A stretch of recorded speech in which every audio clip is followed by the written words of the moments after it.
Okay, so sorry, exponential growth and decay. So there's two things that can happen today. Either things grow or things decay. When I say decay, I don't mean die, because when they decay exponentially, they never really go away. For example, let me give you an example of something that. So let's see here. Draw a pizza. Picture that's a pizza. Doesn't matter what size, any size. Okay, so let's say someone eats half of it, right? Let's say someone eats half. That half is gone, right? So now we have half left. Someone else comes 2 minutes later. They eat half of it.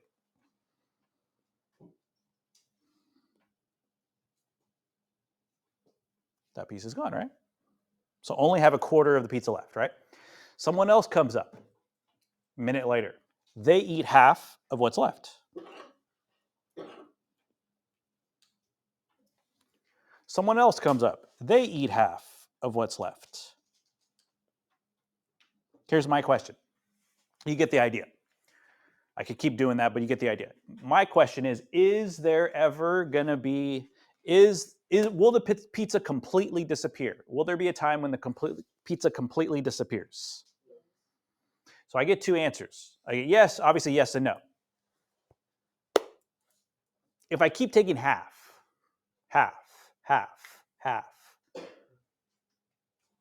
will there always be something left? Yeah, there will be. There will be. Pick a number.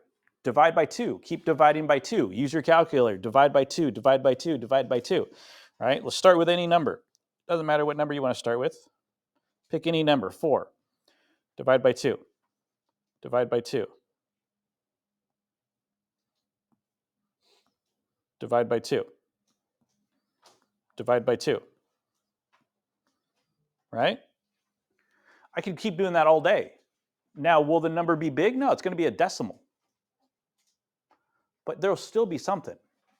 There always will be something left. Now, eventually I'm going to get to a point where the pizza slice is so small that you need a magnifying glass or a microscope to see it. It's going to be so small, right? But theoretically, there will always be pizza left if you just do half. So things don't die completely or decay completely when they decay exponentially. But there will be nothing left, almost nothing left, okay? So when they say decay, it doesn't mean like die. It means there's still something left, but it's so small that it's insignificant. Okay? Okay, so we have two formulas. If something grows exponentially, we use the one on the left. If something dies exponentially or decays exponentially, we use the one on the right. So they each share letters. First thing they share is A. A is the starting amount. How much did you start with? Money, pizza slices, whatever you're talking about. R, there's two R's. One is a growth rate, gets bigger. One is a decay rate, gets smaller. When we're talking about rates, they always give it to us as percents. Our calculator hates percents. Our calculators don't like percents. We like percents as people. Percents are nice, right? I got an 80% on my test. I got a 90% on my test, right? You like that. Calculators hate percents. They like decimals, right? Decimals. So first thing we got to do is change the percent to a decimal. How do you do that? You just divide by 100. Okay? Intervals of time, months, years, hours. What are they giving us? Okay? Those are the two formulas we're going to use. All right? All right, so let's look at number 1. One of the things when we talk about exponential growth and decay, population sizes. When I was a kid, when I say kid, I mean elementary school age. Fresno had about 200,000 people, which is a lot of people. But today, Fresno has over 600,000 people. In that 30, 35 years since I was a kid, it's grown by quite a bit, right? It's what happens to most cities. Most cities grow. Some cities decay over time because people move out, but Fresno, it's gotten bigger. Got a lot bigger, okay? So this town has a population of 14,000 people. So it's a pretty small town. It's a city, but it's a pretty small city. Okay, I think Kerman's got more than 14,000 people. So it's a little bit smaller than Kerman. Okay, it grows. It's growing though. It's growing though. It's growing at 5% every year. 5% every year, that's how much it's growing. Okay. So what will the population be after 14 years? Okay. Why is this important? Because you got to plan.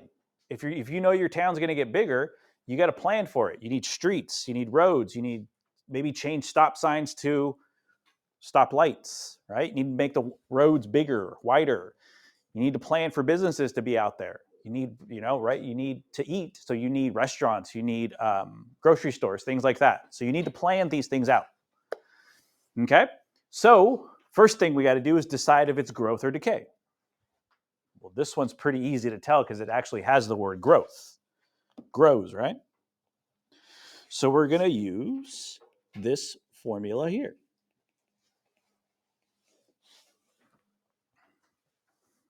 Okay, so let's fill it out.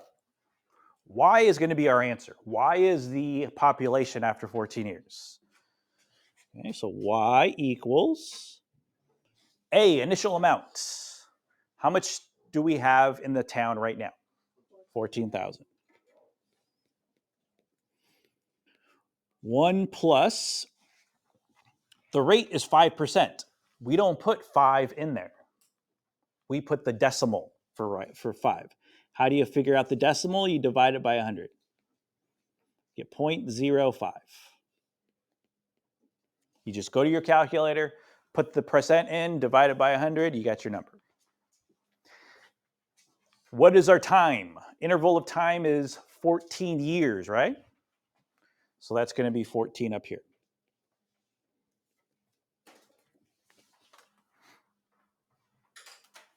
Calculator time. So you go to your calculator and you put that in. 14,000. 1 plus 0.05 to the 14th power. You get 27,719.04239. It'll tell you where to round, right? It'll tell you where to round. This one wants you to round to the nearest whole number. The nearest whole number. Well, that's the 9, right?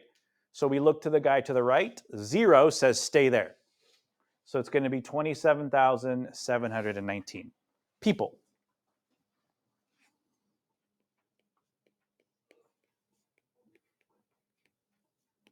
If they continue to grow at that rate, in 14 years, they'll have 27,719 people.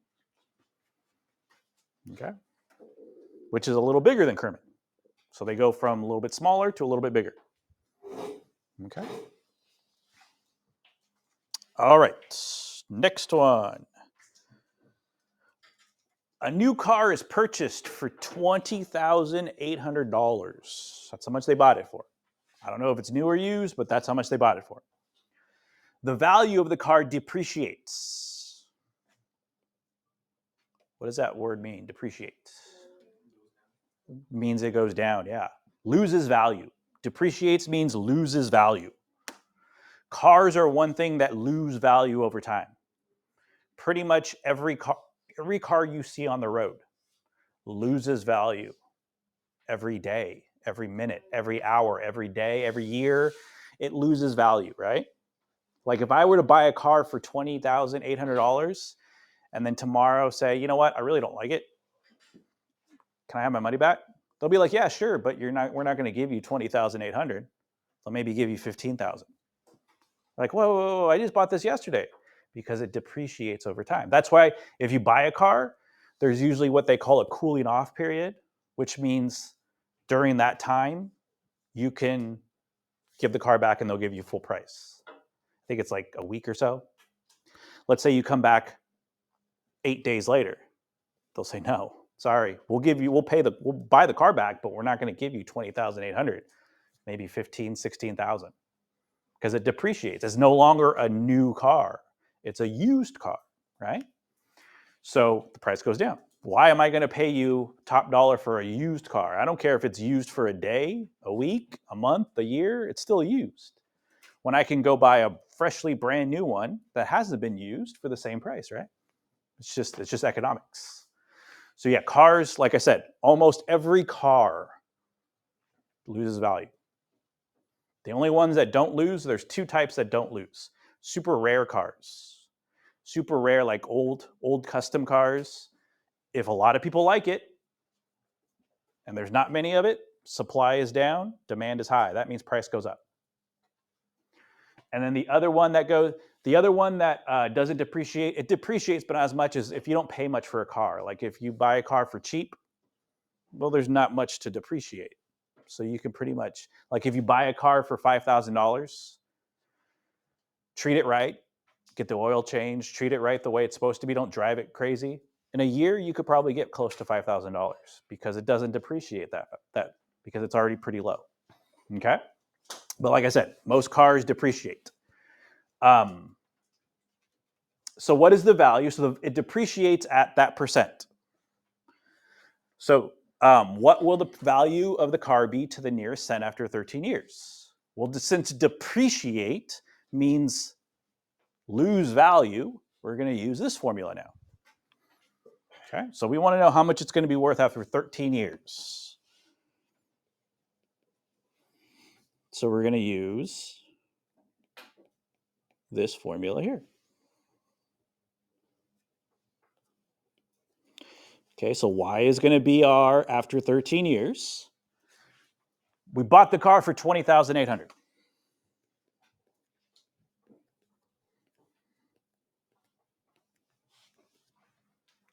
So this is where I see the first mistake I see a lot when students are doing this. They say, oh, 10.75, it's already got a decimal. So that means I'm going to put 10.75 for R. No, it doesn't matter if it has a decimal or not, still a percent. So you got to still divide it. If it has a percent sign, you got to divide it by 100. So we got to still divide this guy by 100. 10.75 divided by 100. When you do that, you're going to get 1.075. 0.1075. So even if it has a decimal, if it has that percent symbol, I still need to divide. How many years? 13. Calculator.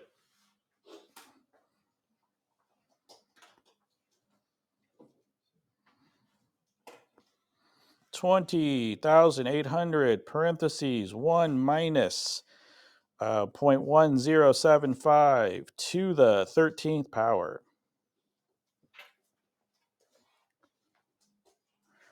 They want us to round to the nearest penny, the nearest cent.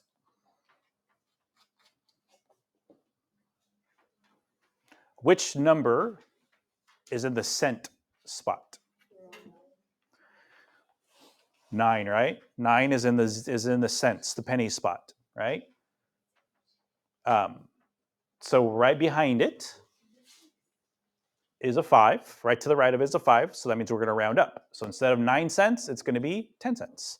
So $4,742.10.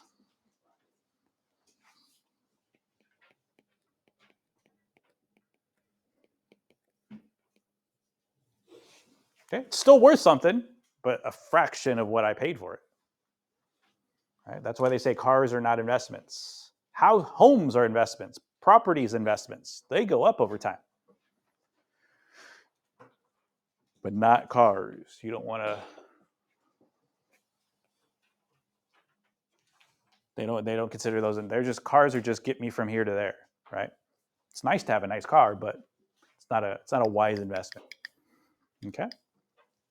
All right. Okay, so let's go over to the back.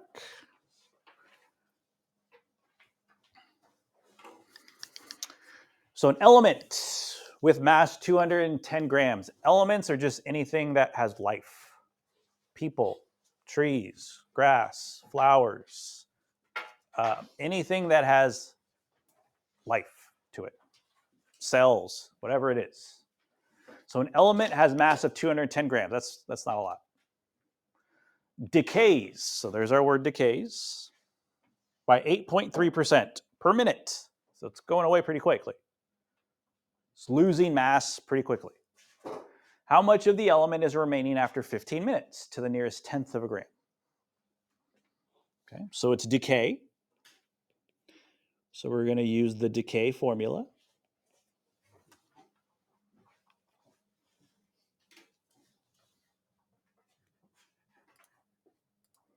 All right, so we start out. It starts out with 210, right? That's how much it started out with. And it's losing 8.3%. 8.3 is still a percent. It still has that percent. So I have to divide it by 100.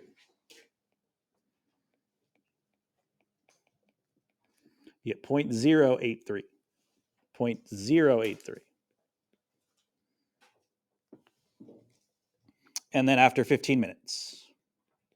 So pretty quick, not hours, not days, minutes, so pretty fast.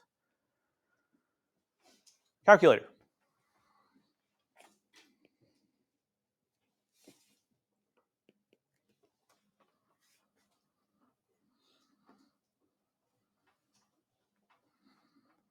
(210) parentheses 1 minus 0.083 parentheses to the 15th power. They want us to round to the nearest tenth. Tenth. So remember, anything to the left of the decimal doesn't have a th at the end. So the 5 in the front is the tens. The 7 is the ones. So now when we get to the right side, then we start. So the first guy, the 2 is in the tenths. 4 is in the hundredths. 7 is in the thousandths. 8 is in the 10,000ths, 100,000ths, millionths, right? We did this, I think we did it last semester, we did the place values. So tenths is the 2. We look to the right, it's a 4. Do we round up for a 4? Nope, stay where we're at. So 57.2, 57.2 grams.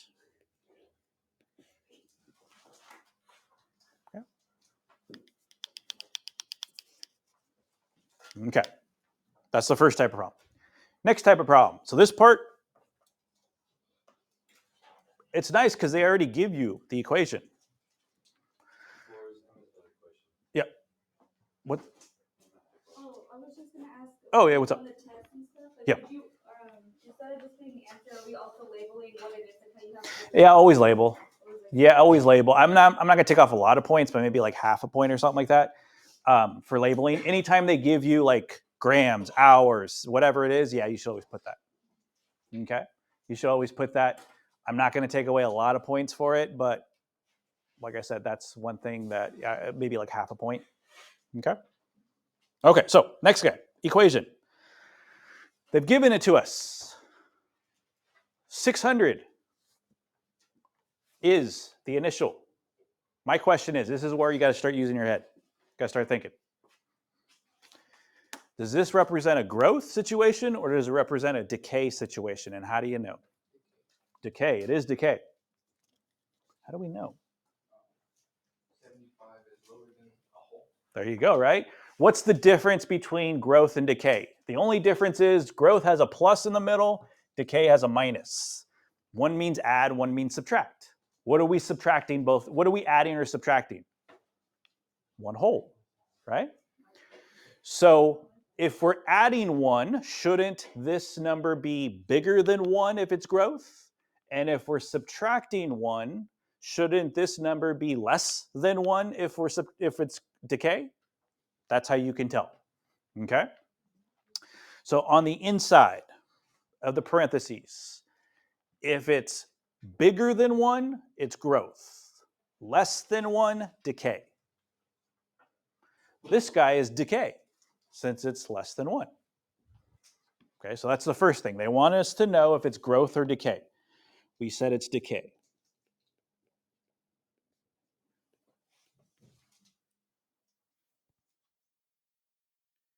Here's the part where you got to use your head.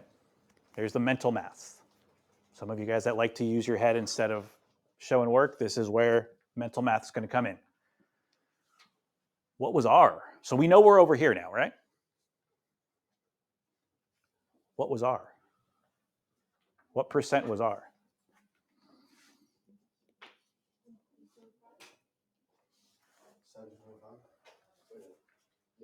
So how do we come up with that number, right?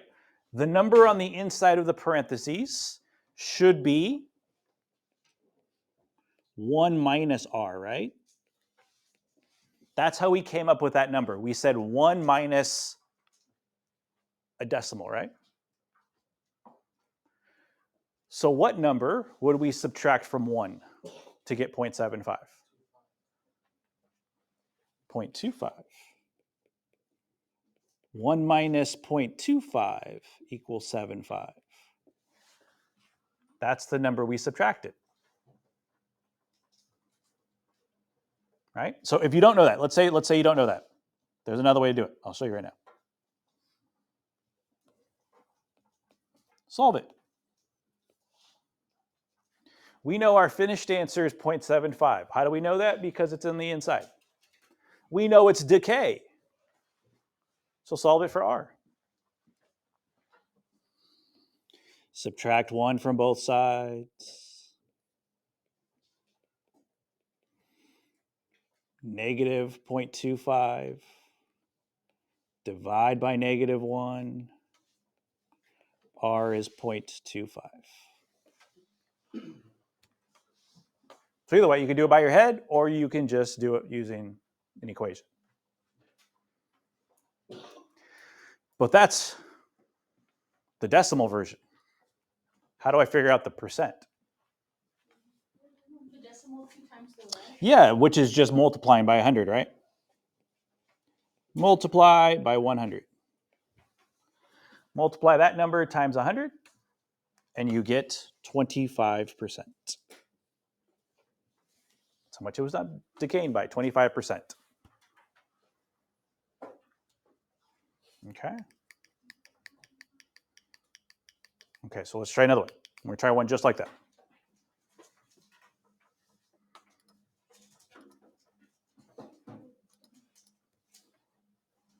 Okay, so next one. They don't tell us if it's population, if it's money, if it's bacteria, if it's elements. They don't tell us that. They just tell us, is it growth or decay, and what is the percent? What is the percent of increase or decrease? Okay, so is this number bigger than 1 or less than 1? When I say this number, I mean the number inside the parentheses. Bigger, right? So if it's bigger than 1, that means it had to have been growth. So that's the first thing. We know it's growth.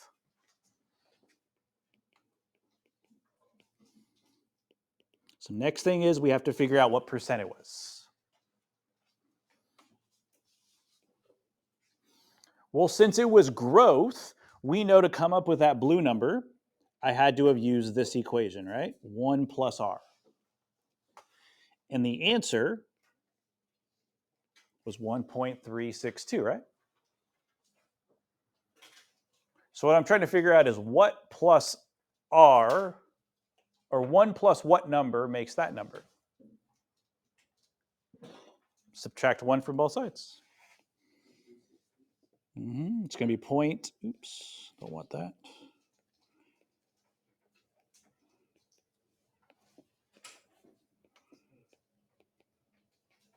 Three, 6, 2.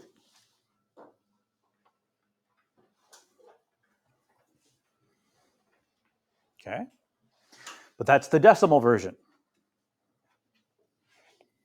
To give me the percent version, I'm going to multiply that times 100. 36.2. So you just take that number in your calculator, 0.362 times 100, you get 36.2%. That's your percent. You're done. Okay. So these ones, it's nice because they give you the formula, but then you kind of dissect the formula. And to use that, sometimes you got to use your brains, which you can do, but, you know, just think it through, okay? All right, last problem. Last two, and we're done. I'm not going to give you any extra problems today. We're done. So last two problems. This is where I really need your thinking, because we got to think this one through. Okay. So we have an element, X. I don't know what it is. It's radioactive, though, isotope. Okay. Such that every 12 years, its mass, how much it weighs, how much it holds, decreases by half. So is it exponential growth or decay? Okay, so let me write down what I know. So you got to write down what you know.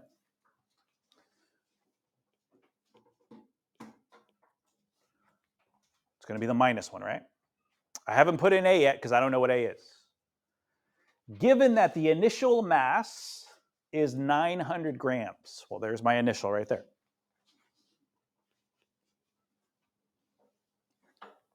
How much of the element would remain after 6 years? So I know years. Which part do I not know for this question? R. I don't know what R is. That's what I have to solve for. Okay, so we're not solving for Y anymore. We're solving for R this time. How do I do it? Well, this is what you're going to do. First thing you're going to do is you're going to make a table showing everything that we know.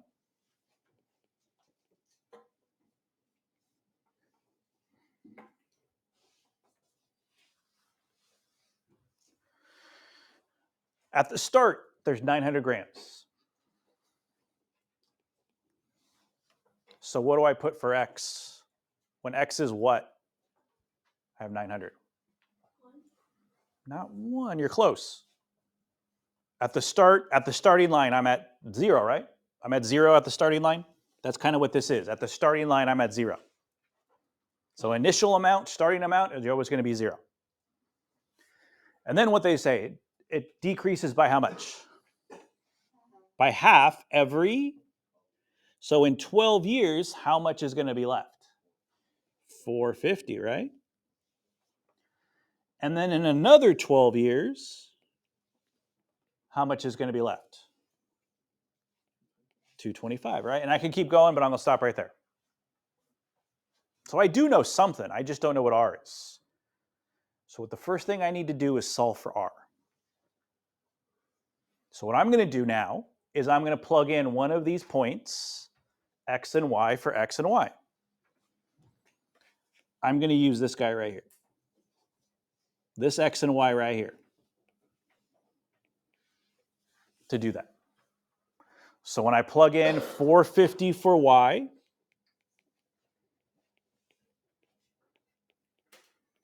and 12 for X, I only have one variable left, R. That means I can solve for it. Because I know in 12 years, there's only going to be 450. I know that. Okay, so now I got to solve this guy.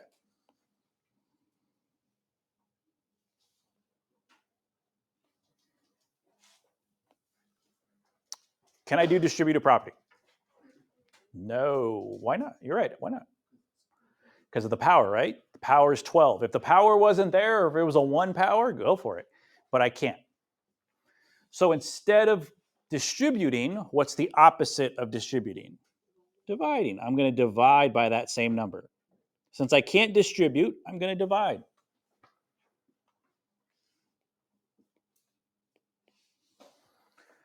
So I go to my calculator and I say 450 divided by 900. You get half, 0.5.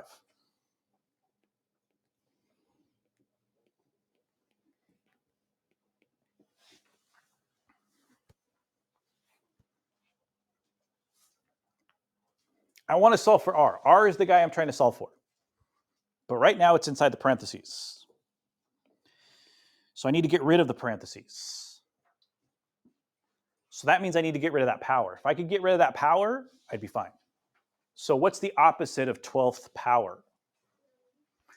So yeah, so like The opposite of squaring is square root, right? So what's the opposite of 12th power? 12th root. Yeah, so I'm going to do the 12th root for both sides. This is where I'm going to use the calculator again. So I'm going to do a 12 root here and a 12 root here. What it does is it makes it the 12 power go away. So now I don't have parentheses anymore. The other side I'm going to need my calculator for. Your calculator will do 12 root. So I'm going to go to my calculator and I'm going to ask it what's the 12th root of 0.5. It's going to be a crazy decimal, but we'll deal with it. 12th root, 0.5.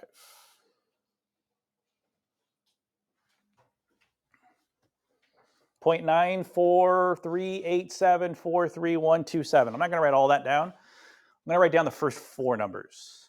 So 0.9439. 0.9439. I'll round it to there.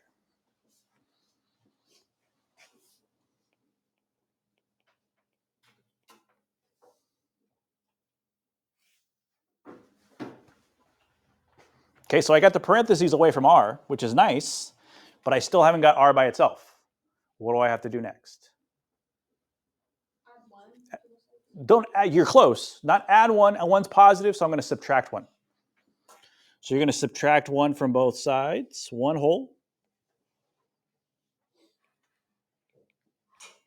So I get negative R equals, I'm going to go back to my calculator and I'm going to say, remember that long decimal that you gave me? It's still in your memory. Take that number and subtract one whole.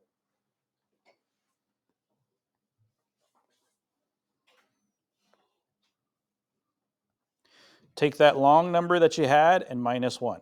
You just hit answer, ANS. That means previous answer. So I get negative 0.056125, keeps going. Again, that number, I'll just go 4 places past the decimal. So negative 0.0561. We'll do that. 0.561.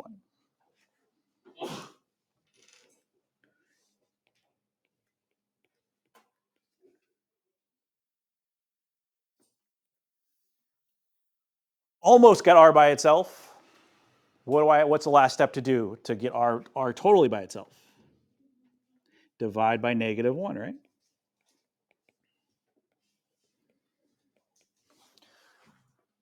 So now I'm going to go back to the calculator and say, remember that long decimal you just gave me? Now divide it by negative 1.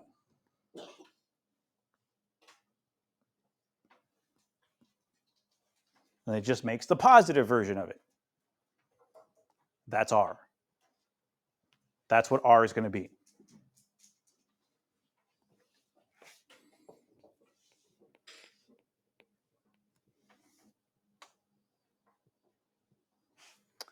Now, did the question ask for R, the rate?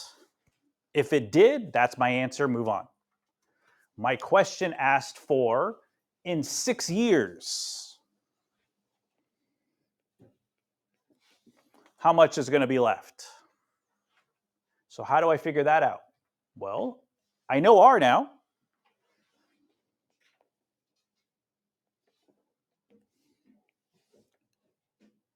I'm going to go move it up here.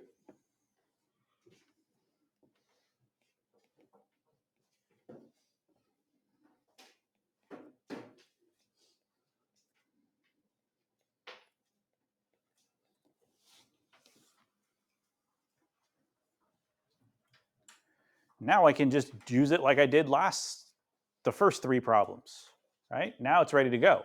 So now I'm going to plug in 6 because that's what I want to know after 6 years.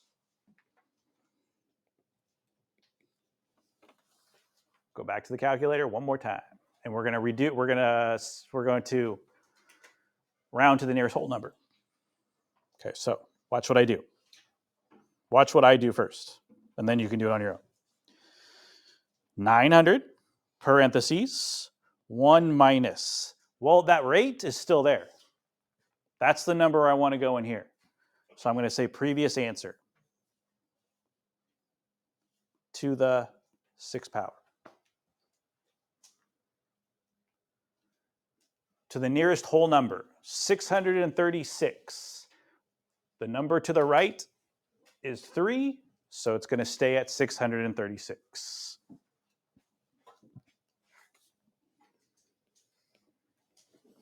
And that is grams. Done.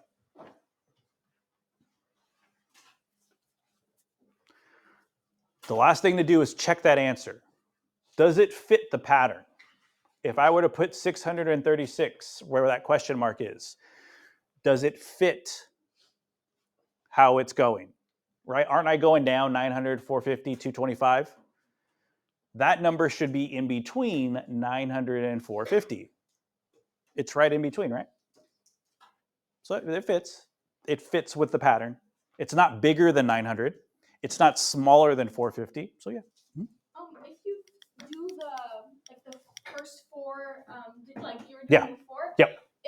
Does it matter? Because that gave me 637. Would that deduct points? That's a great question. That's a great question because rounding, right? We're rounding here. Ideally, I only want to round at the very end when it told me to. So that's a great question. What if you did all your steps correct and you got 637 or 638 or 635? Would I mark it wrong? Here's where I double check. Does your work make sense? I can easily tell by your work if it was just a rounding thing. If it's just a rounding thing, I don't take any points off. So if you got 637 or 638 and your work looks like mine, why would I take any points off? You just rounded differently than me. You're good, right? Now, if I notice that your work doesn't make sense or that your work you did some steps differently, then I might be concerned about that number, right? So what tells me it's right or wrong? This right here. Because if you did this correct, you're going to get this correct. That's why it's like, what, Mr. Flores, why do you only give 1 point for the correct answer and 3 points for the work? Because if the work is correct, guess what? You're going to get the right answer, right? You might miss a negative or something like that, but you're going to get the right answer. Okay, so that's why I grade that way. Because if the work makes sense, if you get the work right, the answer is going to be right too. Okay, so yeah, there is some leeway here, but if your work makes sense, then you're good. Okay, last one that we're done. Money, invest in the bank. We're going to talk more about this on Wednesday, but we'll talk a little bit about money. Money, quickly, why do I put money in a bank? Why don't I keep it in my closet, in my safe that's super protected safe? Why did I put it in the bank? So it grows. Yeah, it grows, right? It's safe. You could put it in a safe and it's safe, but what if someone steals the safe? Or it doesn't grow, right? If I put $50 in my safe and close it and come back next week, come back next month, come back next year, it's still $50, right? In a bank, it grows. We'll talk about why it grows and all that stuff on Wednesday, but it grows, right? Okay, so a person invested $790 into an account. It's growing at a rate allowing the money to double every 13 years. So every 13 years, it doubles in price, in number. How much money is going to be there after 30 years? Growth, right? This is our formula we're going to use. 1 plus, right? 1 plus. So the initial amount, how much did you start with? $790. I know my money's going to double every 13 years, but do I know what R is? No, right? I don't know what R is. So that's what I got to solve for. So when you don't know what R is, this is what you do. First thing you do after you write what you know is put it in the table.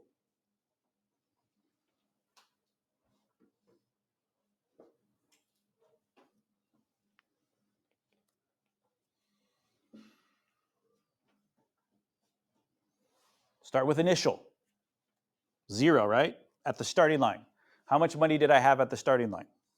$790. And then every 13 years, it doubled. So that's $5,080. In 26 years, it's going to be $3,160. If I remember correctly from last period. Every 13 years, it's going to double. So now you're going to pick one of those. I pick the second one. I don't pick the first one because I already know it's going to be 790. It's in my equation. So I usually pick the second one. I'm going to pick the second one and I'm going to plug in one of them for y and one of them for x.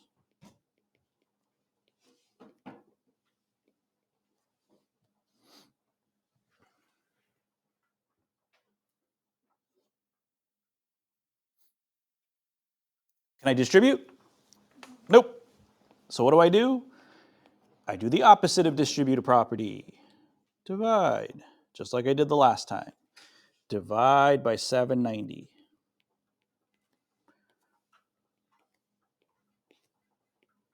When I divide by 790, I get 2, positive 2. 1,580 divided by 790 is 2.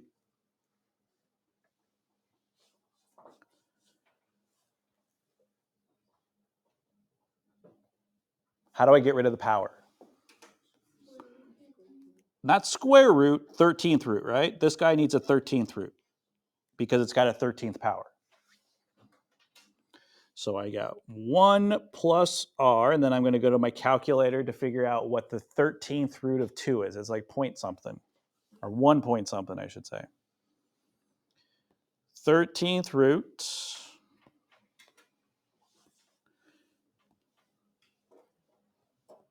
of 2. 1.054766076. So I'm going to write 4, I'm going to go 4 places to the right of the decimal. So 1.0548. 1.0548.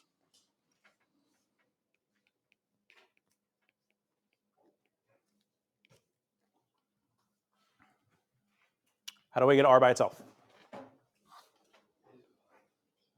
Subtract 1 whole. Subtract 1 whole. 0.0548. That's your r. That's the missing piece that we needed the first time.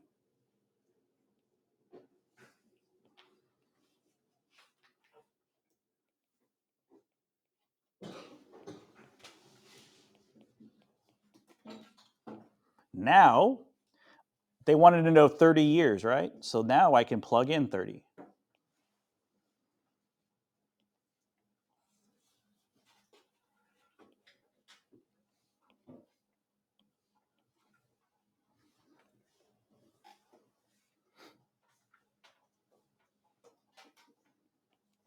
Calculator time. 790 parentheses 1 plus, is it 0.0548 to the 30th power. They wanted to the nearest dollar, I think. Is that what they wanted? Nearest dollar, yeah.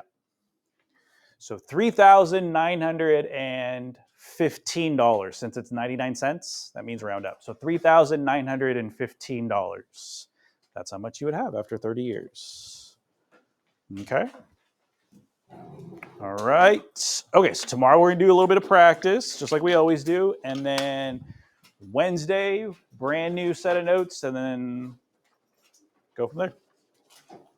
$3,915.